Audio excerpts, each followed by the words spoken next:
Buenas noches. Desde Santo Domingo, República Dominicana, Víctor Gómez Casanova se complace en presentar el programa Víctor en Vivo. Otro nivel de información. Víctor en Vivo. Y con ustedes, Víctor Gómez Casanova. Hola, ¿qué tal? Muy buenas noches. Bienvenidos sean todos ustedes a esta nueva entrega de su programa Víctor en Vivo. Otro nivel de información. Hoy miércoles 26 de febrero del año 2020, en la víspera de lo que será mañana la presentación de las memorias, que de acuerdo a la Constitución todos los años, el 27 de febrero, debe hacer ante el Congreso Nacional, ante la Asamblea Nacional, el presidente de la República, que en este caso será su última presentación de las memorias, porque el mandato del presidente Danilo Medina concluye el 16 de agosto de este año 2020, y entonces será su octava y última presentación ante la Asamblea Nacional. Hoy también es miércoles de ceniza, iniciando la cuaresma para todos los seguidores de la religión católica, y entonces hemos querido invitar esta noche a un gran amigo, a don Francisco Álvarez, don Pancho Álvarez, quien es abogado, pero además de abogado, es un termómetro social, y con esa intención, Pancho, buenas noches, he querido invitarte a este, más que una entrevista, a un conversatorio, porque siempre te he definido y he considerado que eres un termómetro social. ¿A qué le llamo termómetro social? A una persona que tiene la capacidad, independientemente de sus simpatías o de sus puntos de vista o de su creencia particular, de analizar la situación que vive la sociedad dominicana y brindarnos la temperatura, analizar el termómetro y decirnos cómo ves la situación. Y entonces me gustaría empezar por el tema de la crisis política en la que nos hemos visto, fruto de la suspensión de las elecciones del 16 de febrero pasado. Eso ha desatado un grupo de movimientos sociales, de protestas. Pero entonces, como estamos en medio de una campaña electoral, vemos actores políticos queriendo involucrarse y capitalizar y sacarle provecho electoral a estas propuestas.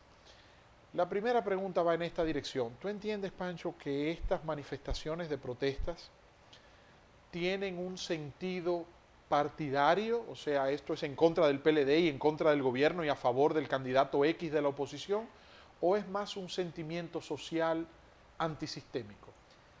Bueno, en primer lugar, gracias, Víctor, por la invitación. Un placer estar aquí contigo. Y te respondo de una manera muy sencilla. Lo que ocurrió el domingo 16 de febrero fue algo realmente doloroso para toda la nación. Y ese dolor despertó muchas conciencias, entre ellos algunas que estaban dormidas, sobre todo lo de la juventud. Que si algún partido que otro ha querido sacar provecho, entiendo que sí. Al fin de cuentas, la política, tú la conoces mucho mejor que yo. Y es válido, estamos en medio de una campaña. Pero lo importante es que el grupo se ha mantenido alejado del partidarismo. Y tú te has dado cuenta porque, aunque algunos han intentado acercarse... No, mira, la marcha del domingo tuvieron que cambiarle la ruta, no quisieron involucrarse. No quisieron ocupar el espacio que ocupaba la juventud. O sea que se ha hecho respetar esa juventud en cuanto a su espacio.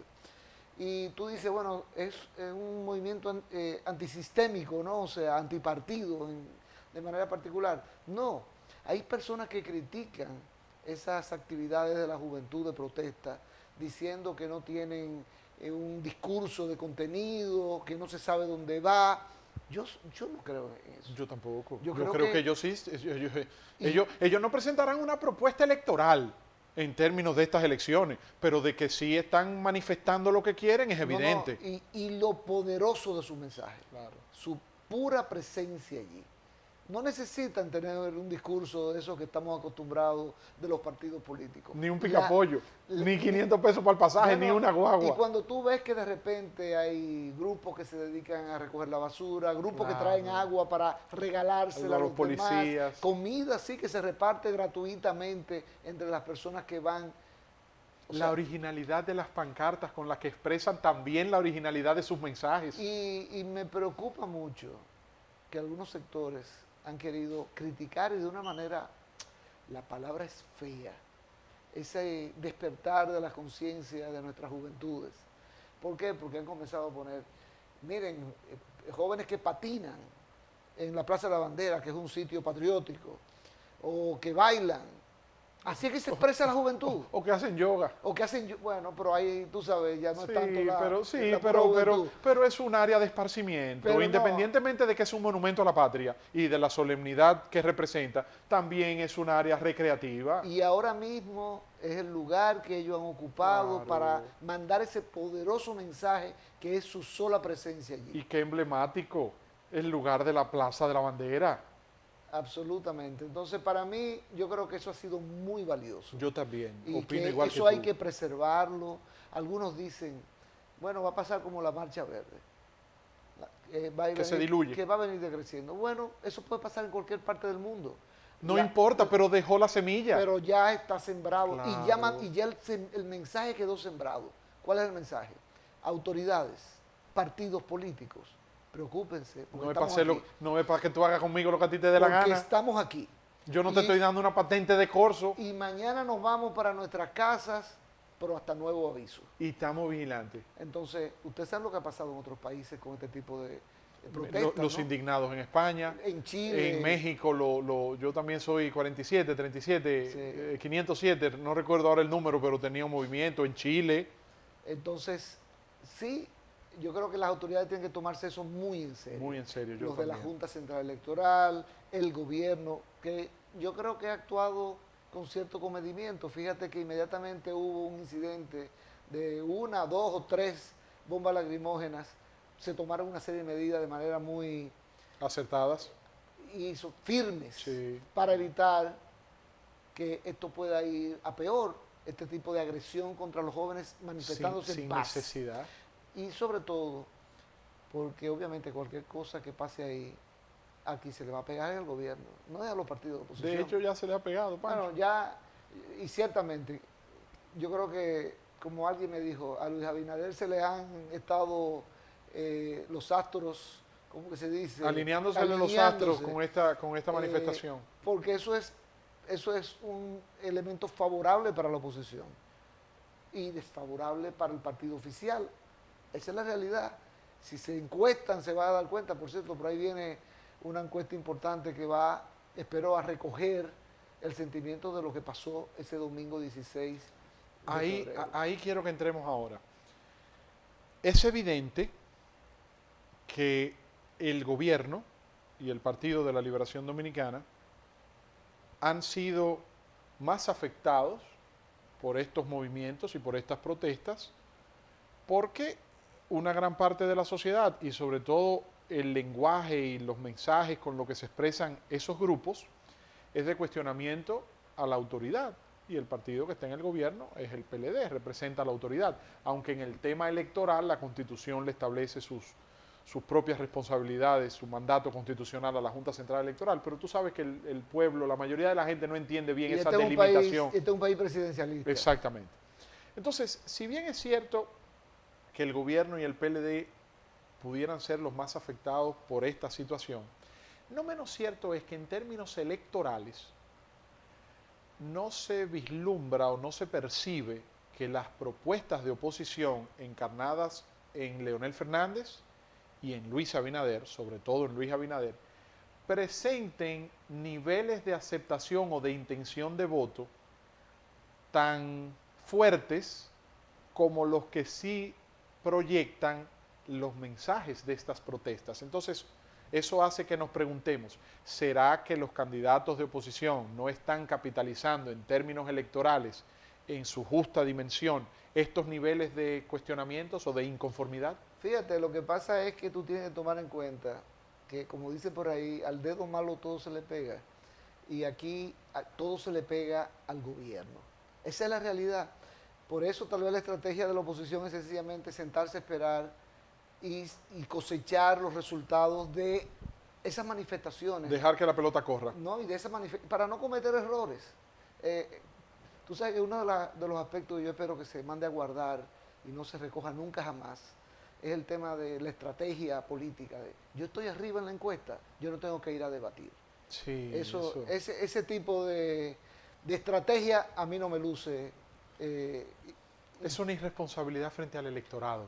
Entonces, bueno, estoy diciendo, lo que pasa es que hemos tenido ejemplos en el pasado de presidentes o candidatos que están arriba en las encuestas y comienzan a cometer errores y van bajando y al final terminan debajo. Pero peor, Pancho, en ese mismo punto, y perdóname, también ejemplos que hemos tenido de candidatos, lo voy a mencionar, Leonel Fernández, que en el 96 reclamaba al doctor Peña Gómez el debate, y el doctor Peña Gómez lo rechazó y rehusó porque estaba por encima en las encuestas, pero después en el 2004 y en el 2008 reclamaban a Leonel Fernández que participara en los debates y él se apropió del mismo argumento que utilizó Peña Gómez en el 96 para rechazarlo. Sin embargo, fíjate, por ejemplo, Ángel acaba de organizar unos debates Fabulosos. Excelente esfuerzo de la Asociación Nacional de Jóvenes Empresarios, que tiene 20 años con ese tema. Con ese tema.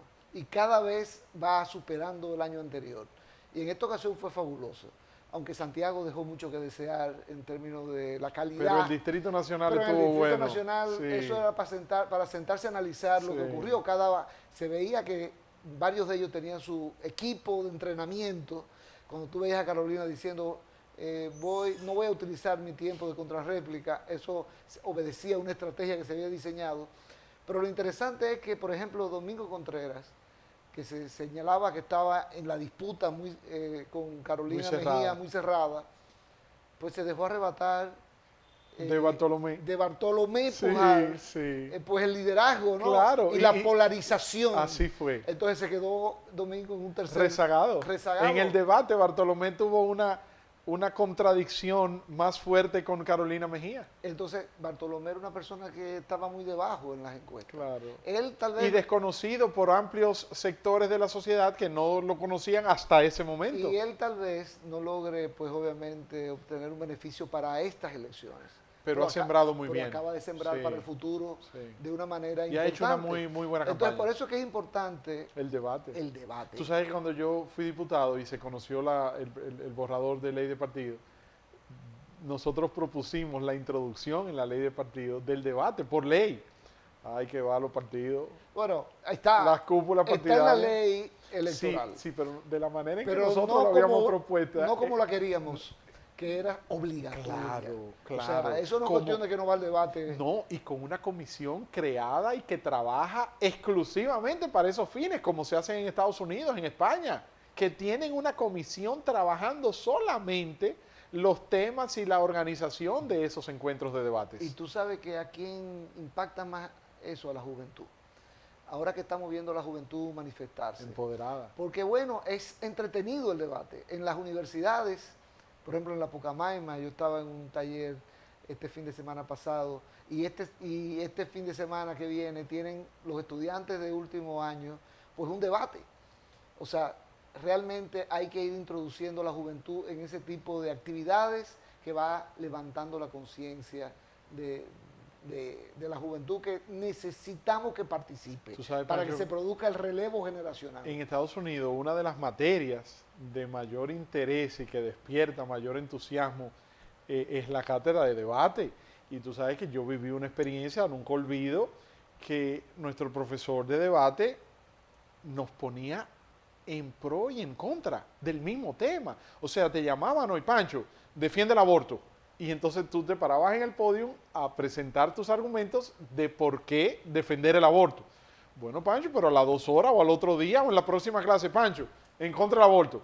Y entonces yo me recuerdo que nosotros nos preguntábamos, pero este hombre está loco, ¿cómo nos pone pero es la técnica del debate, o sea, independientemente del fondo del tema de que se trate, las técnicas de cómo debatir. Y por ejemplo, hace unos años ya atrás, en la propia Universidad Pontificia Católica Madre y Maestra, los estudiantes organizaron un debate con la técnica de primero encuestar al auditorio qué opinaba sobre el tema, pero eso se quedaba en secreto hasta después que terminaba el debate, donde se volvía a encuestar al auditorio. Para comparar los niveles de influencia, exacto. Y en esa ocasión me recuerdo perfectamente que el tema A estaba por arriba del tema B, y de buenas a primeras, después del debate, fue al revés, el tema B estaba arriba.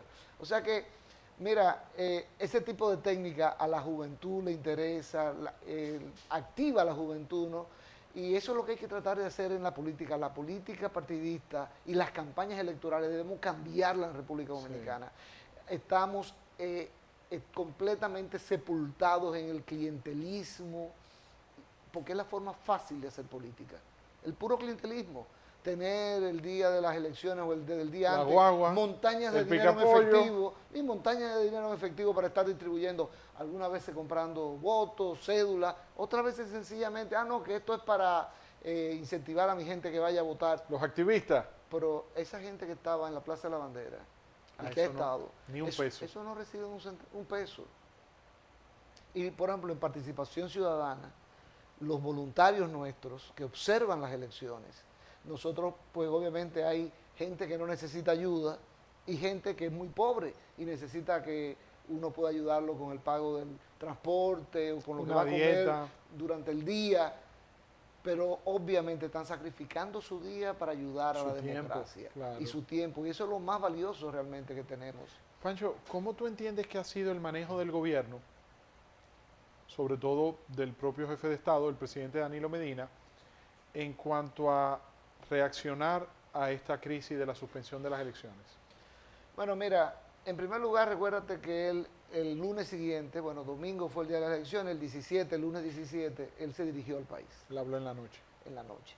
Y lo hizo de una manera correcta, como estadista, como gobernante, no como líder de un partido, aunque un momentico estuvo a punto de entrar en ese tema como líder del partido. Pero el papel que le correspondía en ese momento era el de gobernante, de todos los dominicanos. Entonces, si él se ponía el uniforme del partido, lo que estábamos era buscando un enfrentamiento. Claro, resquebrajaría, sí. En segundo lugar, enviar a Flavio Darío Espinal y a Peralta a Washington, que yo imagino que ellos se fueron del aeropuerto a la reunión en la OEA, en el edificio de la OEA en Washington, y de ahí al aeropuerto de nuevo para regresar al día siguiente a la rueda de prensa. El contenido de esa rueda de prensa fue también positivo, en el sentido de que mucha gente ha levantado muchísimo polvo con el tema de que se le solicitó al Procurador General de la República que suspenda la investigación. Ahí dicen, se viola la Constitución, el Procurador no tiene por qué estar recibiendo instrucciones. No, pero nosotros en este momento le estamos pidiendo al Procurador General de la República que suspenda el concurso público para designar a todos los fiscales o a una parte importante de la estructura principal del Ministerio Público, porque estos no son momentos para eso. Y se lo estamos solicitando. ¿Eso significa que estamos violando algo? ¿O que le están pidiendo a él que viole? Nada, en absoluto. Ahora, que el presidente le hiciera una solicitud, el procurador podría decir, no me parece correcta, yo voy a seguir investigando. Bueno, pero hay una dependencia porque es nombrado por decreto. Pero es que estamos en medio de una campaña electoral, entonces una investigación encabezada por el Ministerio Público, además de los cuestionamientos que ya se le han venido realizando a investigaciones encabezadas por el propio Ministerio Público, pueden alterar el orden público, es echarle leña al fuego. Es mejor dejar la investigación de carácter administrativo en la jurisdicción que le corresponde, que es la parte electoral. Pero, en primer lugar, el presidente Medina aportó su cuota con esos esfuerzos y con esa solicitud. Le tocaba al Procurador General aportar su cuota, aceptando esa solicitud por lo que tú señalas, para buscar crear un ambiente propicio, claro, y sobre todo para la investigación técnica, claro, que la va a realizar la OEA y la está realizando ya Uniore y el AIFES. Entonces, ¿qué significa eso? ¿Que el Ministerio Público no va a participar? Claro que no.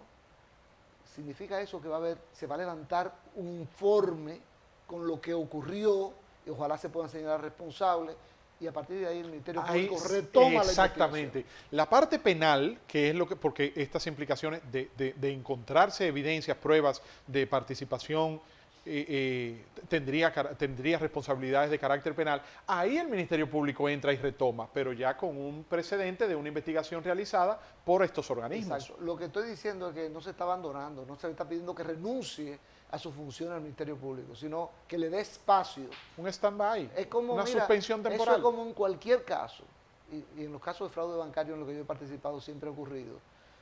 pues se pide a una firma auditora que haga un levantamiento de todos los elementos que se encontraron en el banco, por ejemplo. Antes de instrumentar el expediente para presentar la acusación Porque formal. hay aspectos muy Claro, técnicos claro. que deben ser levantados por especialistas, por Claro. expertos. Pues aquí la OEA va a traer Esos auditores. Claro. Su equipo que ya pasó por Bolivia, ya tiene una experiencia reciente en Bolivia. Y algunos dicen, ese equipo no es confiable porque era en contra de Evo Morales. Digo yo, bueno, lo que pasa es que pretender quedarse en el poder permanentemente no solamente es cuestión de la gente de derecha, también de la gente de izquierda. O sea que ahí no hay que discriminar. Y ese es un mal que afecta a todos los seres humanos. Desde que se sientan en esa sillita de los alfileres, le decían en la época de nuestros padres. Balaguer, sí. En la época de nuestros padres. La silla de alfileres. Pero todo el mundo Claro. se convierte en un indio. Los indios les encanta acostarse en una cama de alfileres, ¿no? O sea, Pancho, desde el punto de vista electoral, este modelo, por primera vez, vamos a vivir unas elecciones municipales con el voto preferencial de los regidores. Lamentablemente, hay una contradicción porque logramos una conquista de que se pueda votar por el candidato o la candidata a una senaduría y votar por el candidato o la candidata a una diputación que no necesariamente tengan que ser del mismo partido político. Para el nivel municipal, una conquista importante es el voto preferencial de los regidores, pero nos quedamos a medio talle, como se dice.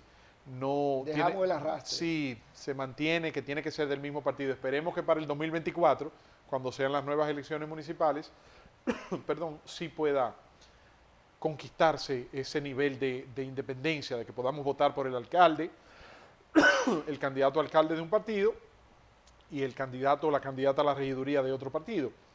Sin embargo, hay una situación con este voto preferencial ahora que las votaciones van a ser manual para el tema de las actas, los palitos, el conteo de los votos, las impugnaciones ante el Tribunal Superior Electoral. El presidente del Tribunal Superior Electoral, Román Jaques, dijo, ahora con el voto manual las expectativas de impugnaciones serán mayores. ¿Cómo visualizas tú esa parte? Yo creo que hay que comenzar con aquel almuerzo de Julio César Castaño Guzmán en la Cámara Americana de Comercio, de eso hace ya 1 año y medio, cuando él habló por primera vez de lo que sería el costo de las primarias, no sé si te recuerdas. Sí, claro, que en ese habló momento de 5.000 millones de pesos y eso escandalizó a todo el mundo. Y después, bueno, que terminó costando 2.000 y pico de millones. Casi 3.000. Pero ¿dónde estaba el tema? La preocupación de la Junta, ¿dónde estaba? Completamente legítima.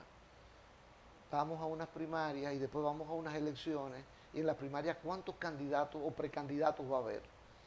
Entonces, contar esos votos, además con voto preferencial a nivel congresual, a nivel de los diputados y voto preferencial a nivel de los regidores. Y el método de Homs, tanto para las regidurías como para las diputaciones. Entonces era sumamente complejo. Muy complejo. Y huyéndole a esa complejidad, voto automatizado. Vino el voto automatizado, la idea del voto automatizado. Y déjame decirte, yo fui de los que defendí el voto automatizado. Tengo que decir, fracasó, porque fracasó, por eso se suspendió. Ahora, en las primarias, los equipos funcionaron bien. Lo malo de la primaria fue el resultado, que Pero, entonces le dio pie a un grupo de cuestionar el voto automatizado como elemento de fraude. Pero yo estoy hablando del informe que en la noche del 6 de octubre... Sí, ustedes emitieron un informe diciendo de lo ágil que había sido el proceso. Felicitamos hasta Sí, la Junta Central Electoral. así fue. La logística de distribución de todos los equipos en el país, el funcionamiento de los equipos durante el proceso de votación. Sí, porque ojo, en la primaria del 6 de octubre no fue solamente en 18 municipios, fue a nivel nacional. Claro, y hay que anotar que lo que falló ahora, el 16 de febrero... No tiene nada que no ver tiene con nada el que ver. software ni con la implementación, es con la transmisión de la data cuando se hizo el clonado y cuando... Aquí fue básicamente lo que pasó ahora hace una semana y tanto, fue básicamente el tema de que no se cargó completamente la boleta electrónica. Punto. Pero sí Eso no ocurrió en ningún caso el 6 de octubre. Pero sí se cuadró, sí se cargó completamente el padrón, cargó el padrón, se clonó perfectamente el código fuente, porque son tres aspectos Sí. que implicaba la línea de Código producción. fuente, el padrón y la boleta. Correcto. Y En el caso del código fuente y del padrón no hubo inconveniente, fue en el formato de la boleta. en cargar completamente la boleta, porque se cargaba parcialmente. Entonces, Ahí, ahora, Pancho, eso mató el voto. Aquí no, No, sé, no, no. tú y yo, nuestros nietos, No los bisnietos tuyos y míos, no va a haber quien le hable de voto y electrónico. lo peor, que nos dejó sin capacidad de poder defenderlo. Así A lo es. que creemos en la tecnología, Sí, como sí. yo. O sea, nos dejó sin capacidad, porque tenemos 2 elecciones consecutivas con fracasos tecnológicos. Los escáneres en el 2016 Que, y ahora, que ahora la este. gente se ha olvidado, ¿no? Sí. Pero eso fue un desastre mayúsculo. Claro. Que por suerte, la gente dirá, no se suspendió las elecciones, pero se estuvo contando. Bueno, yo fui observador, bueno, siempre lo soy, en todas las elecciones desde el año 94. Desde el 98, yo ingresé a participación en el 98.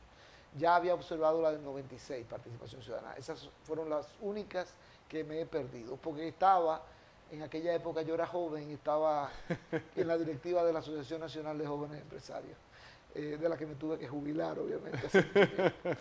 Pero bueno, de todas maneras, lo que te quiero decir es que el voto automatizado, que la Junta nos obligó a llamarle automatizado. Sí, para no llamarle electrónico por el precedente. Pero que al fin de cuentas... Es voto electrónico. Es voto electrónico. Claro. Y los expertos que nosotros consultamos nos decían, no, esto es voto electrónico. Lo que pasa es que el voto electrónico tiene mala fama a nivel internacional. De hecho, hace un año nos visitó Delia Ferreira, una argentina que es actualmente la presidenta de Transparencia Internacional a nivel mundial.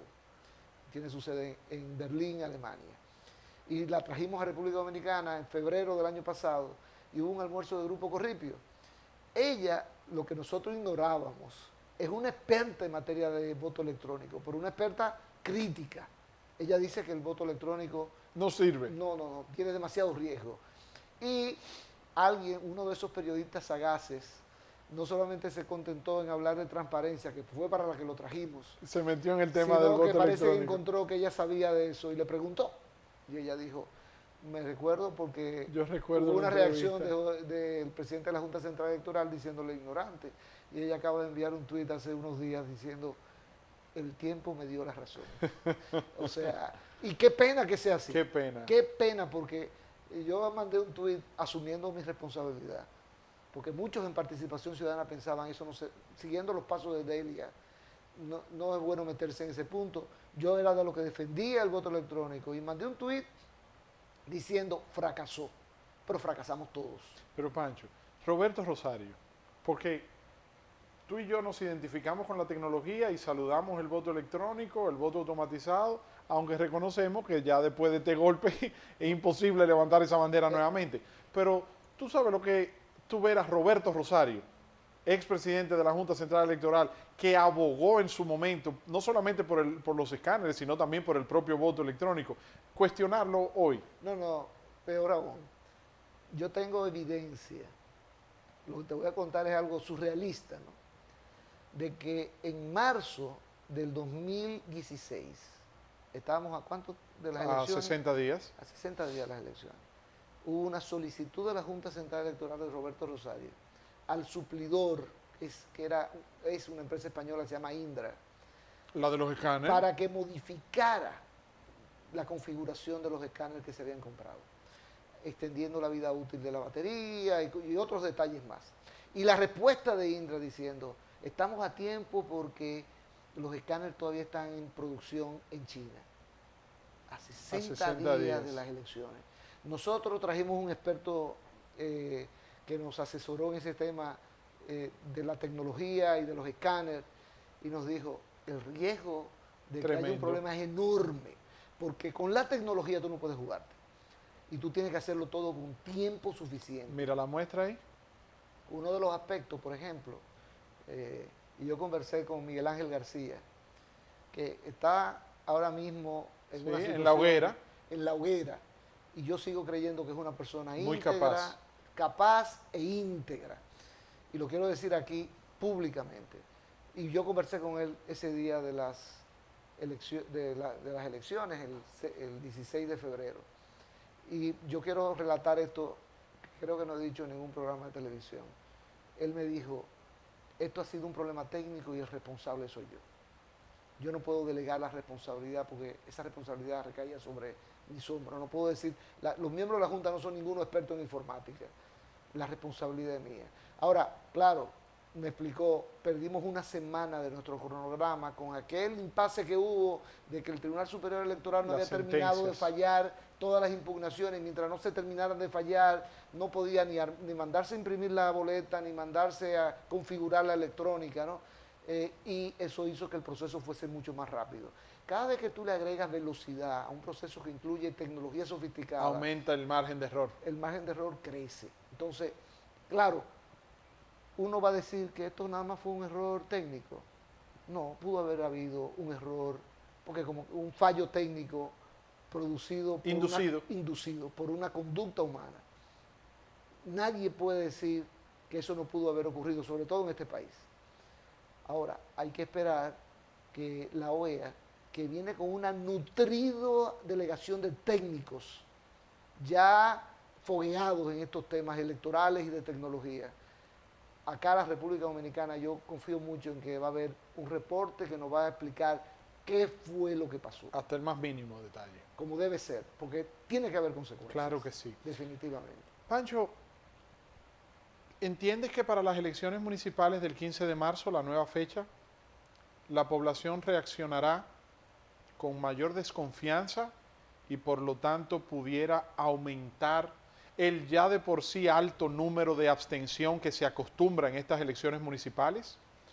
¿O que por el contrario, el hecho de la suspensión el 16 de febrero pasado y estos movimientos de protestas genere una mayor participación y la abstención disminuya? Mira, yo creo que podría mantenerse igual. ¿Por qué? Porque efectivamente cuando hay un fallo de esta naturaleza hay mucha gente que se siente desalentada. Además, tú te imaginas la cantidad de gente que estaba en fila y se le dijo suspendido esto y se fue para sus casas. Eso genera frustración. Mucha. Pero esa gente que se ve desalentada de esa manera, por otro lado, esto que ha ocurrido con las protestas, con las cacerolas, que bueno, que afectan al partido oficial y al gobierno, pero al fin de cuentas alimentan la esperanza de la gente, la expectativa de la gente, alienta a las personas. Y yo creo que eso pudiera ayudar a reducir la abstención que mucha gente dice que va a crecer debido a esto. A mí me parece que pudiera ser igual a como ha sido en periodos anteriores. El nivel de relación, la correspondencia entre los resultados de las elecciones municipales del 15 de marzo versus su proyección a los resultados de las elecciones presidenciales y congresuales del 17 de mayo. ¿Tú entiendes que pudiera ser directamente proporcional? ¿Que quien gane febrero gane mayo, o le ayuda, o no hay relación? Aquí todos sabemos cómo se estaba jugando ese ajedrez. Sí, aquí se hablaba de que... El partido oficial, sí, y por eso hubo una pugna ahí. Yo estuve ahí presente. El domingo de las elecciones. Entre que no se suspendan a nivel nacional, sino solamente a nivel parcial. Se cambió de opinión en 3 ocasiones, con las presiones que había. Cuéntanos qué pasó ahí, Pancho. Bueno, sencillamente que ese ajedrez que se estaba jugando, el partido oficial quería que se siguiera la votación en los 140 municipios donde era voto manual. Donde era voto manual, porque entendía que el partido, y eso yo creo que nadie lo niega, tiene mucho mejor estructura que los otros partidos, ¿no? Entonces entendía que en esos municipios de pocos votantes iba a ganar con buen margen. La cantidad de alcaldes que iba a ganar era superior a lo de los demás partidos. Y eso podía entonces servirle de punta de lanza hacia mayo. Pero por el contrario, los de la oposición que estaban conscientes de eso, estaban apostando a una suspensión total, precisamente para que eso no ocurriera. Y hubo gente de la oposición que prefería que estas municipales se unieran a la de mayo para evitar esa situación. Ahora, ¿qué ocurre? La Junta yo creo que tomó una buena decisión. Al principio yo la critiqué. La decisión que tomó al día siguiente de convocar elecciones para el 15 de marzo. La critiqué porque fue sin consultar a los partidos políticos. Y yo dije, la Junta no puede darse el lujo de seguir sola. Ha perdido la credibilidad Y como dijo Pavel Isa, ahora tiene que tomar la credibilidad prestada de otras personas para poder seguir adelante. Y va a tener que tomar medidas como mucho mayor transparencia, consultar siempre a los partidos, y esa proclama de elecciones extraordinarias el 15 de marzo lo hizo sola. Después, con el tiempo, yo he venido meditando y dije, si no toma esa decisión de esa manera, todavía estuviéramos discutiendo si las elecciones van a ser el 15 de marzo o van a ser unidas a la de mayo. Al tomar la decisión, el tema quedó zanjado. Ya todo el mundo acepta que va a ser el 15 de marzo. Ahora, ¿qué ocurre?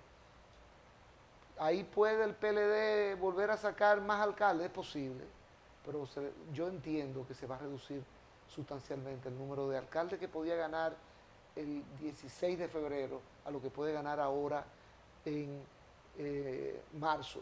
Además de que la oposición va a sacar, con toda lógica, los números de los votantes. ¿Cuántos votantes fueron en aquellas que sacamos en todos los municipios? Y es muy probable, con toda seguridad, que va a haber más votantes a favor de la oposición en términos generales que a favor del partido oficial y del grupo, ¿no?, de partidos que lidera el PLD. Esa es mi opinión, haciendo un análisis del tema. Pero como te digo, vendrán las encuestas y detrás de las encuestas tendrán los resultados, porque estamos a 2 semanas y media de esas elecciones.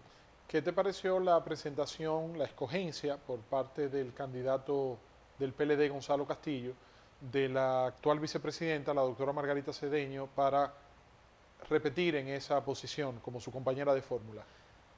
Bueno, yo creo que ellos adelantaron la fecha en que iban a dar a conocer esa candidatura.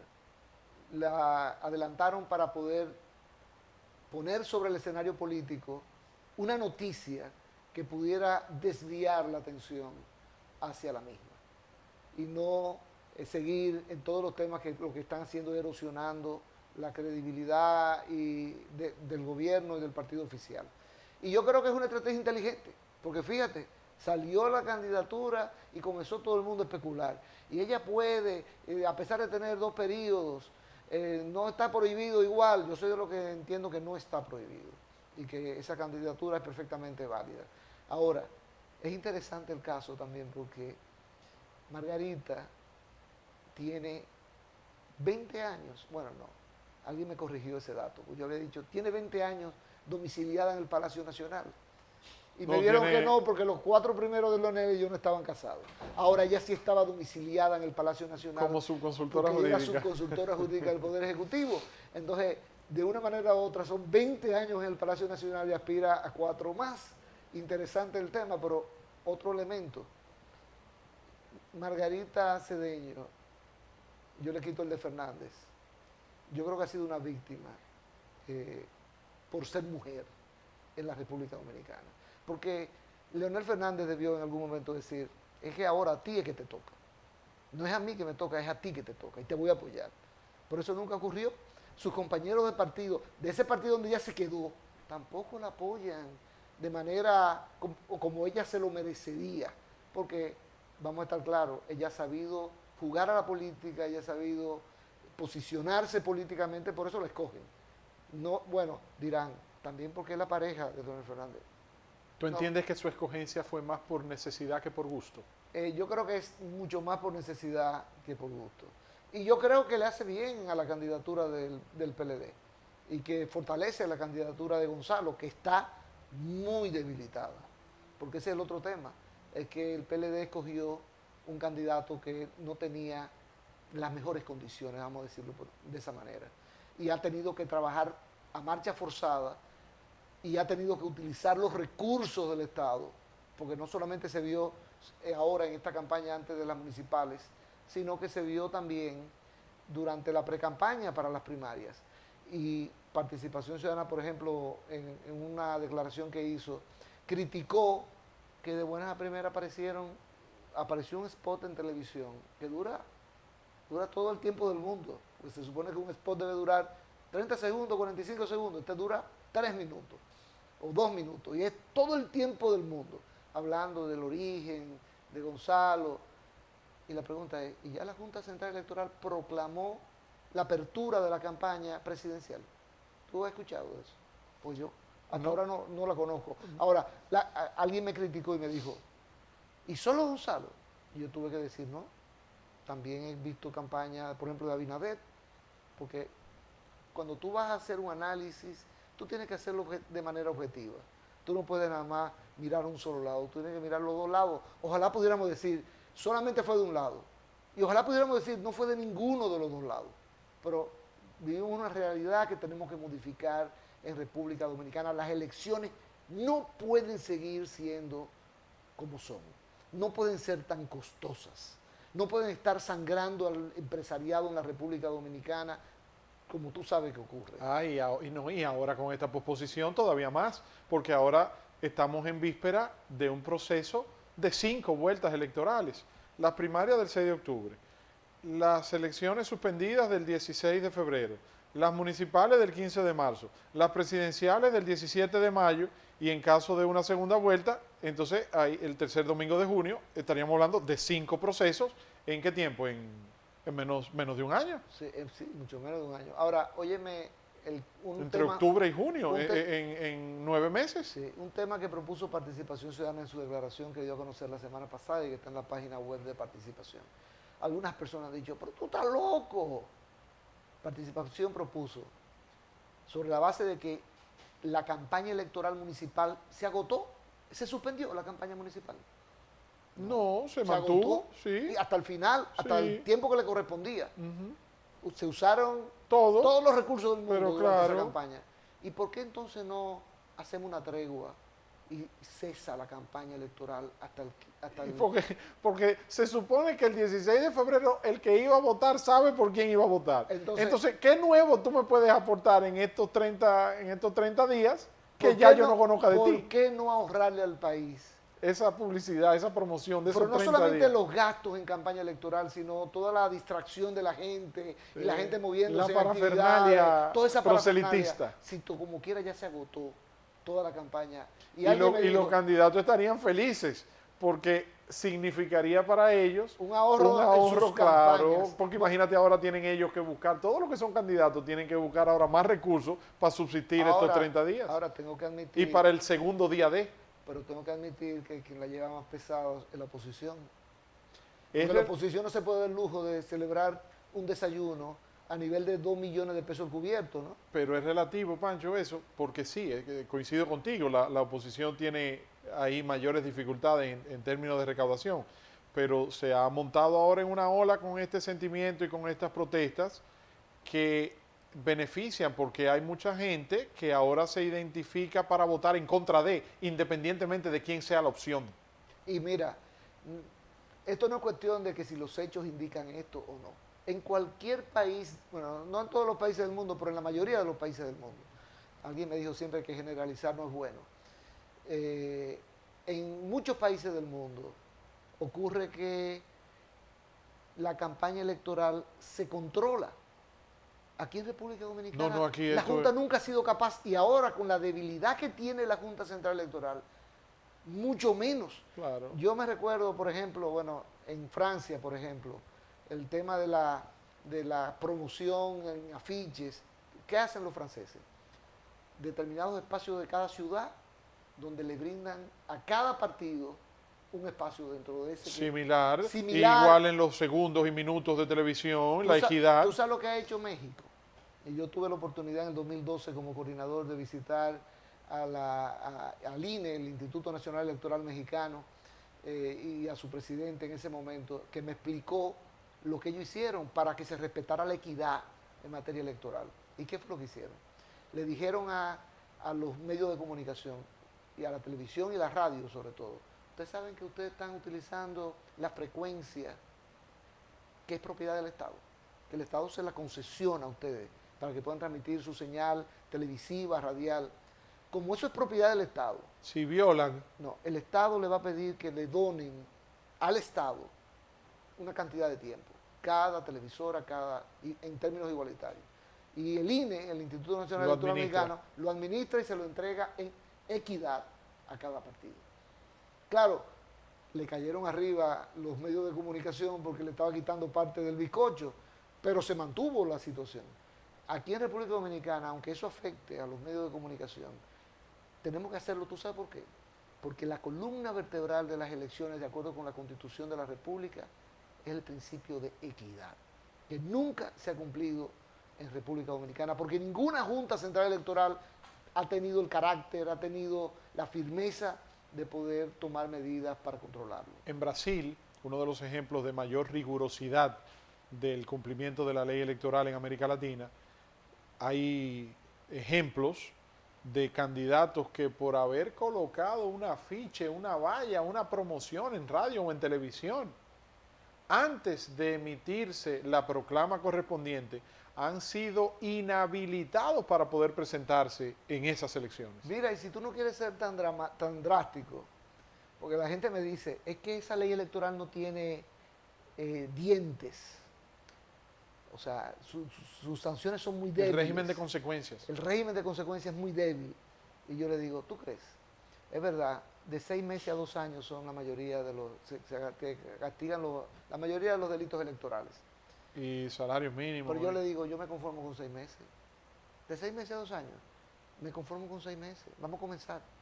A dar un ejemplo. Porque cuando tú des el ejemplo y varios vayan 6 meses presos, tú verás que comienza a cambiar la conducta de nuestros partidos, de nuestros candidatos, La cultura. de nuestros políticos. La cultura política. La cultura política en República Dominicana. Pancho, ¿cómo entiendes tú que desde el punto de vista de la confianza que estábamos hablando de la Junta Central Electoral que se ha habido resquebrajada fruto de esta situación, de este proceso, de cara a la organización y el montaje, no solamente de las municipales del 15 de marzo, sino también de las presidenciales del 17 de mayo, que por nuestra cultura de régimen democrático, pero con un alto concepto presidencialista, tiene nuestra sociedad? Bueno, por eso es que el primero que habló de lo que voy a hablar ahora fue el presidente Frei, que estuvo encabezando la delegación de la OEA que observaba las elecciones del 16 de febrero. De febrero. El presidente Frei, esa misma tarde de las elecciones, dijo, se necesita un gran acuerdo nacional para seguir adelante. Pero ocurre que Participación Ciudadana, en su declaración de la semana pasada, dijo lo mismo, se necesita un acuerdo. Ahora el CONEP dice lo mismo, la conferencia del episcopado, 90 y pico el de expresidente organizaciones Hipólito Mejía. Todo el mundo está de acuerdo. Bueno, manos a la obra, porque ese acuerdo tiene que tener contenido. Y el contenido no solamente es para salvar las elecciones municipales, debe abarcar las de mayo. Y si hay segunda vuelta, también la de la segunda vuelta. ¿Tú crees que va a haber segunda vuelta, Pancho? Yo creía firmemente que iba a haber segunda vuelta hace 2 semanas. ¿Por qué cambiaste? Porque vamos a ver qué dicen las encuestas con respecto a cómo ha erosionado esta situación al partido oficial. Porque, mira, no es porque es el PLD, es que en cualquier país latinoamericano, me voy a circunscribir a Latinoamérica, todo se le pega al partido en el poder. Recordemos lo de Jorge Blanco y el FMI, ¿te recuerdas? 84. ¿Y a quién se le podía pegar? Bueno, que fue el Banco Central que tomó unas medidas, ¿no? Ahora decimos, es la Junta Central, que son 2 órganos autónomos. No importa, todo se le va a pegar a Palacio. Porque este es un país presidencialista y no puede ser presidencialista para lo bueno nada más. Es también presidencialista para lo malo. Entonces, eso, yo creo a veces más para lo malo. Yo creo que eso ha incidido en la simpatía, no, en la intención de voto de los dominicanos y pudiera ser que el candidato Luis Abinader esté muy cerca de irse, si no por encima del 50%. ¿Y la presencia de Leonel Fernández en el escenario? ¿No consideras tú que pudiera el porcentaje de votos que obtenga provocar una segunda vuelta? Sí, y de hecho por eso te digo, hace 2 semanas yo entendía que la segunda vuelta era ineludible por el factor de Leonel Fernández, definitivamente. Pero, te repito, ahora han habido acontecimientos excepcionales. Sí, el escenario es diferente hoy. Y excepcionales, porque no es que esto pasa cada día, o en cada elección, o cada 10 años, cada 20 años. Acaban de sacar un antecedente, creo que desde el principio del siglo pasado, de una suspensión de unas elecciones, porque uno de los candidatos en vez de ir a votar, se fue a la loma, a guerrillear como era muy propio de esa época, ¿no? Claro, la manigua. Era la manigua. Pero esto es una situación tan excepcional, y yo quiero rescatar una idea de Eduardo Jorge Prats, para aquellos que andan buscando los periquitos legales. Eduardo Jorge en uno de sus artículos señaló que esta era una situación excepcional y por lo tanto requería de soluciones excepcionales. Por eso, cuando comienzan a decir que el presidente no puede pedirle al procurador que suspenda, no, es que esto requiere que todo el mundo aporte a la solución. Yo prefiero aportar diciendo lo que no puede hacer, no, lo que no puede darle una orden. Claro. Ahora el presidente puede sugerirle o solicitarle, como lo puedes hacer tú, Víctor. Claro. Tú puedes mañana, ojalá lo hagas, decirle a nuestro buen amigo Jean Alain Rodríguez que suspenda ese concurso público que está haciendo para llenar vacantes o gente que ya venció en su periodo, en fin, en plena proceso electoral. Y aún durante el proceso de transición. Ojalá, y estamos violando la ley por decirle eso, ¿no? Le estamos dando una idea que ojalá coja. ¿Para qué? Para ayudar a la tranquilidad que necesitamos en este momento. Me comprometo públicamente contigo, con nuestro público, a hacerle llegar esa inquietud al buen amigo magistrado procurador general de la República, el doctor Jean Alain Rodríguez. Pancho, por último, a propósito de la observación que hacía sobre las observaciones legales de este proceso, si se redactó, aprobó y promulgó una nueva ley de partidos políticos que durante tantos años estuvimos trabajando en el Congreso y establece que los precandidatos que participen en las primarias, en caso de no resultar ganadores, no podrán ser candidatos por otros partidos para evitar el transfugismo de que yo pierdo aquí, entonces me voy para allá. Sin embargo, Leonel Fernández ya es oficialmente candidato por la Fuerza del Pueblo. Y hay otros casos que, basados en esa jurisprudencia, perdieron las primarias del 6 de octubre en algunos partidos y entonces se postulan hoy como candidatos por otras organizaciones políticas. ¿Entiendes tú que se está cometiendo una ilegalidad con permitírsele la candidatura o que por el contrario sí tienen derecho a postularse? Pero tú comenzaste diciendo que esta ley que fue tan añorada por tanto tiempo, ¿no? Pues mira, ¿tú sabes cuál fue el problema? Nosotros tenemos que revisar bien nuestro Congreso. Nuestro Congreso no está trabajando bien. Las leyes que están saliendo de allí vienen llenas de defectos. Eso no puede seguir así. Y no de estilo. No, de fondo. Porque antes existía la comisión de estilo que para una coma mal puesta, un adjetivo que falte, entonces, sabemos que en el estilo de la redacción se puede confundir la interpretación o el espíritu del legislador. No, pero eso que tú dices es en cuestiones de fondo. Así mismo es. Y cuando en el 2011 la Junta Central Electoral dijo, aquí están los proyectos de ley, el de partidos políticos y el de la ley electoral. Nosotros en participación la revisamos extensamente. De hecho, fuimos a discutirla con comisiones de... Y nos remitieron un híbrido. Exacto. Y una tabla comparativa, artículo por artículo. ¿Y cuántas horas no duramos analizando? Y te puedo decir, la ley de partido era muy buena. Fue con apoyo de la OEA que se redactó. Y era muy buena. Y las modificaciones que se hicieron no fueron tan buenas. La ley, el proyecto de ley de régimen electoral era malísimo. Y terminó siendo peor cuando se aprobó. Entonces, ese caso concreto que tú me planteas, la intención era para que en la situación en que se vio el presidente Fernández, se le dijera, no puede ser candidato. Esa era la intención, pero estaba tan mal redactado eso, que cualquier interpretación es posible allí. Si tú sabes que hay varios métodos de interpretación, si te vas por la literal, no encuentras por dónde salir, precisamente por la redacción. Si te vas por la intención, pues obviamente se le podría perfectamente decir que no puede optar por una candidatura porque ya lo fue en otro partido anteriormente. Pero la realidad es que la culpa la tiene el Congreso Nacional. Y el Tribunal Constitucional ahora tendrá que decidir cómo arregla esa situación. Pancho, muchísimas gracias. Un gran placer haberte tenido por acá. Mi respeto, mi cariño y mi admiración. Como siempre, hemos conversado con don Francisco Álvarez, hijo de don Francisco Álvarez Castellano, pero este hombre, a mucha honra, pero este hombre ha ya marcado un trayecto en la sociedad dominicana con su experiencia, con su trayectoria, con su participación, con luz propia, y es don Francisco Álvarez.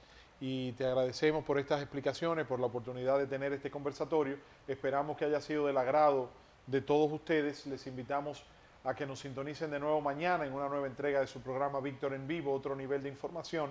Lluvias de bendiciones para ustedes. Muy buenas noches y hasta mañana.